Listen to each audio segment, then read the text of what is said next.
நமஸ்காரம் நமஸ்காரம் மாவ சிவ அசி மாவ சிவ. இன்னைக்கு எல்லாரும் நம்ம நிறைய ஆராய்ச்சி பண்றோம்.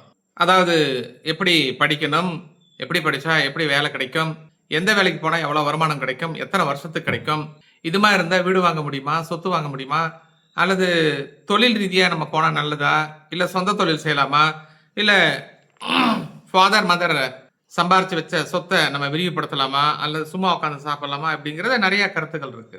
அதுல நாம என்ன பண்றோம், நம்ம அஸ்ட்ராலஜி பிரகாரம் பார்த்துட்டு இதுதான் செட் ஆகும், இது செட் ஆகாது அப்படின்னு சொல்லி முதல்ல நம்ம ஜட்ஜ் பண்ணிட்டு பேஸ்ட் ஆன் த பிளானட்டரி பொசிஷனை பார்த்து நம்ம மூவ் பண்றோம். இது ஒரு விதம். ஒரு சில விதம் பிளானட்டரி பொசிஷனை எதுவும் பாக்குறதில்ல, போறதில்ல, நடந்தது நடக்கட்டும், நடக்கிறது நடக்கட்டும், என்ன நடந்தாலும் பரவாயில்ல அப்படிங்கிற மாதிரி போறது. அதாவது ஒரு வண்டி ஓட்டுறதா இருந்தா கூட ஒரு விதிமுறை இருக்கு. இப்போ இந்தியா போன்ற நாடுகளா இருந்தா லெஃப்ட் சைட்ல தான் ஓட்டணும், வேற வெளிநாடு நாடுகளா இருந்தா ரைட் சைட்ல ஓட்டணும் அப்படிங்கிற ஒரு விதிமுறை இருக்கு. அதை பேஸ் பண்ணி தான் ஓட்டணும். இல்லை ஒரு குறிப்பிட்ட ஸ்பீடுக்கு போகும்போது என்னன்னா ரைட்ல ஏறி நேரா போயிட்டு இருக்கலாம், ஸ்லோவா போறதா இருந்தா நம்ம லெஃப்ட்ல தான் போகணும் அப்படிங்கிற சில விதிமுறைகள் இருக்கு. அப்படி இல்லாம நம்ம நடு ரோட்ல ஒரு 10 கிலோமீட்டர் ஸ்பீட்ல நம்ம போயிட்டு இருந்தோம் அப்படின்னா ஒரு பெரிய ஹைவேஸ்ல இது ஏற்றுக்கொள்ள முடியுமா முடியாதா அப்படிங்கிறது நாம தான் யோசனை பண்ணோம். இது அறிவு சார்ந்த கருத்து. அதுபோன்று எந்த ஒரு மனிதனுக்கும் நாம சொந்த தொழில் செய்யலாமா, இல்ல வேலைக்கு போலாமா, இல்ல அக்ரிகல்ச்சர் பண்ணலாமா, இல்ல இரும்பு சம்பந்தமான தொழிலா, கட்டட சம்பந்தமான தொழிலா, இல்ல எலக்ட்ரிக்கல் சம்பந்தமானதா, இல்லது நம்ம ஒரு பசுமாடு வளர்த்தல், இல்ல ஆடு மாடு வளர்த்தல், இல்ல கோழி வளர்த்தல், அல்லது ஏதோ பொருளை வாங்கி விற்கிறது, இல்ல ஆன்லைன்ல விற்கிறது, இல்ல வந்து ஆஃப்லைன்ல விற்கிறது, இந்த மாதிரி சில இதெல்லாமே எதை வச்சு நம்ம ஜட்ஜ் பண்ணோம் அப்படின்னு சொல்லி பார்த்தால் நம்முடைய பிளானட்டரி பொசிஷனை வச்சு நம்ம தெரிஞ்சுட்டு தான் நம்ம ஆரம்பிக்கணும். இல்லை என்றால் அதில் நம்ம ஃபெயிலூர் ஆயிடுவோம்.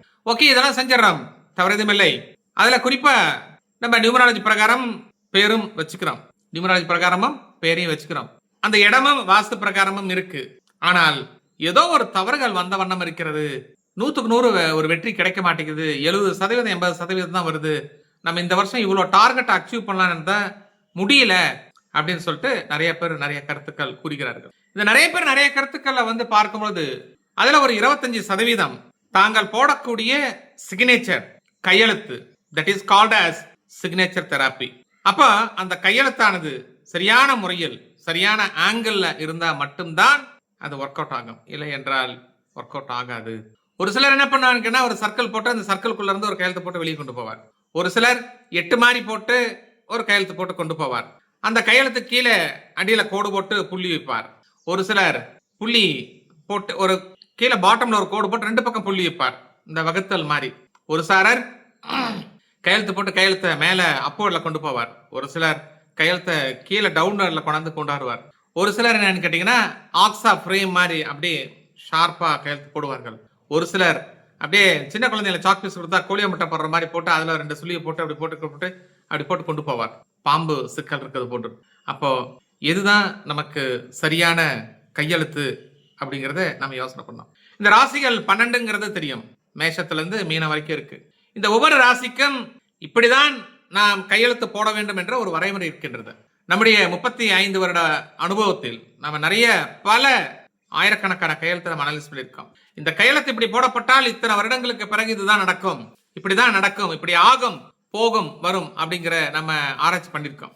அதனால கையெழுத்து போடும் பொழுது எவ்வளவு அகலத்திற்கு கையெழுத்து போடப்பட வேண்டும், எப்படி போடப்பட வேண்டும் அப்படிங்கிறத, ஆகவே அந்த ராசியின் அடிப்படையில் இந்த கையெழுத்து இவ்வளவு லென்த் வரணும், குறைந்தபட்சம் இவ்வளவு மினிமம் வரணும் அப்படின்னு சொல்லிட்டு இந்த கையெழுத்தும் ஒரு பேஸ் லைன், அந்த பேஸ் லைன்ல இருந்து எவ்வளவு ஆங்கிள் போகணும், ஒரு 5 டிகிரியா, 10 டிகிரியா, 15 டிகிரியா, 20 டிகிரியா, 25 டிகிரியா அப்படிங்கிற ஒரு வரைமுறை இருக்கின்றது.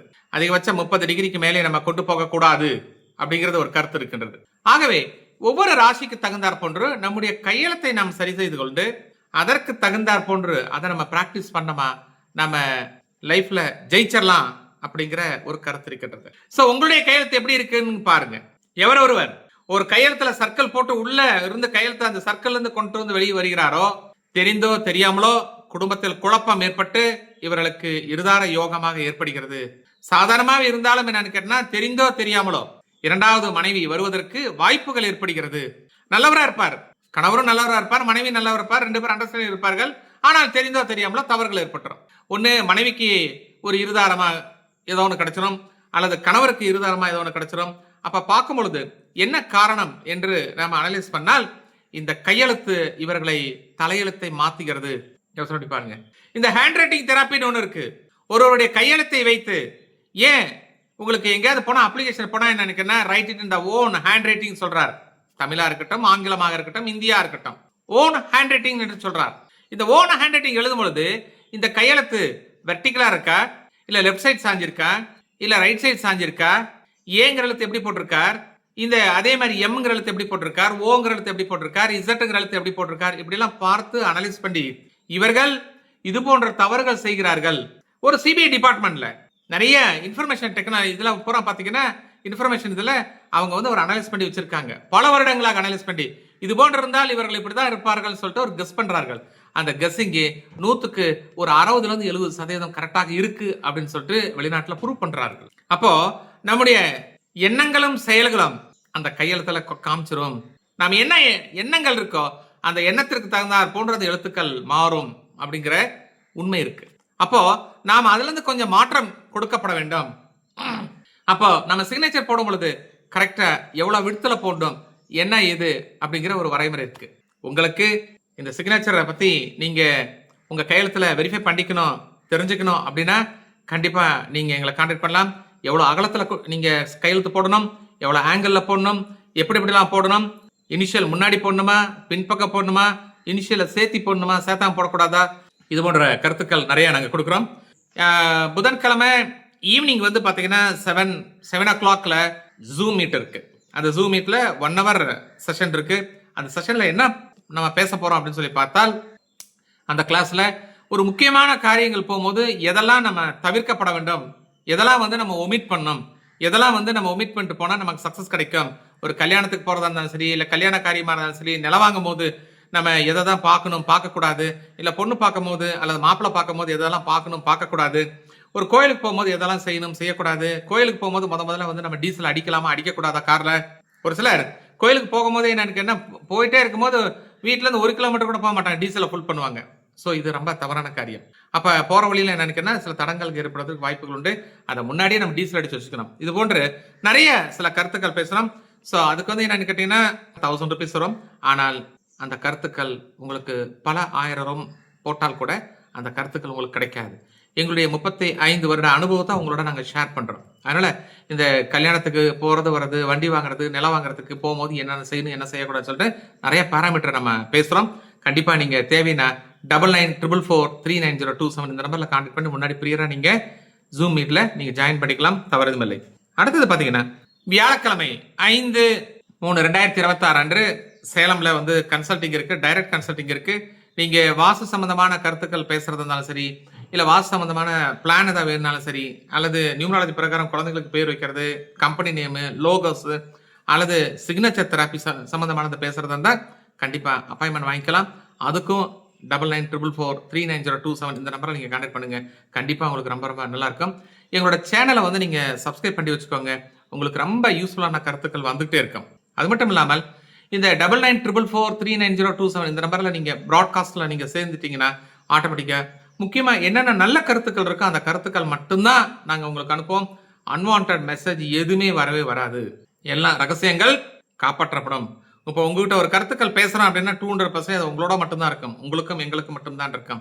கூட பக்கத்துல ஏதாவது பிரதர் வந்தா கூட எனக்கு அவர்கிட்ட என்ன பேசுனாங்க ஏது பேசுனாங்க அந்த கருத்துக்களை சொல்வது கிடையாது. காரணம் ரகசியங்கள் காக்கப்படும். அப்படி இல்லை என்றால் 35 வருடங்களாக நான் என்னன்னா இந்த வாஸ்து, நியூமராலஜி, இந்த சிக்னேச்சர் தெராப்பியை பத்தி நம்ம பேச முடியாது. ஆகவே ஒரு மனிதனுக்கு வாழ்க்கையில பெரிய மாற்றத்தை ஏற்படுத்தணும் அப்படின்னா ஒரு பேங்க்ல செக் பவுன்ஸ் ஆயிருது, அல்லது பேங்க்ல வந்து என்னன்னா பணம் வந்து ஓடி வாங்கி கட்ட முடியல போல முடியல அப்படின்னு சொன்னா கண்டிப்பா எனக்கு என்ன கையெழுத்துல ஒரு மாற்றம் வேணும், கையெழுத்தை மாத்திக்கலாம். As per the government rule என்னன்னு கேட்டீங்கன்னா 3 வருஷத்துக்கு ஒரு முறை நீங்க என்னன்னு சிக்னேச்சரை வந்து நீங்க மாத்தியே ஆகணும்னு சொல்லி பேங்க்ல ரூலே இருக்கு.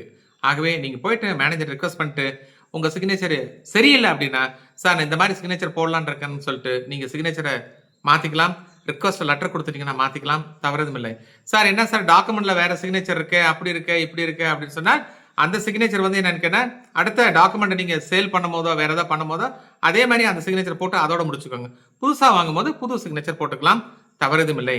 இல்ல ஆதார் கார்டுல இதுல இந்த மாதிரிலாம் இருக்கு சார், கையெழுத்து இருக்கு சார் அப்படின்னு சொன்னால் அதுலயும் என்னன்னு கேட்டீங்கன்னா நீங்க கண்டிப்பாக ரிக்வஸ்ட் லெட்டர் கொடுத்து நீங்க மாத்திக்கலாம், தவறு எதுவும் இல்லை. ஸோ இந்த மாதிரி ப்ரொவிஷன் இருக்கு. ஸோ லைஃப்ல நம்ம மேல வரணும் அப்படின்னு சொல்லிட்டு ஃபீல் இருந்தால் கண்டிப்பாக உங்க கையெழுத்தை லைஃப்ல நீங்க ஒரே ஒரு முறை நீங்க வெரிஃபை பண்ணி வச்சுக்கோங்க. அது என்னது, லாங் ஸ்டாண்டிங்கா கரெக்டா இருக்கும்.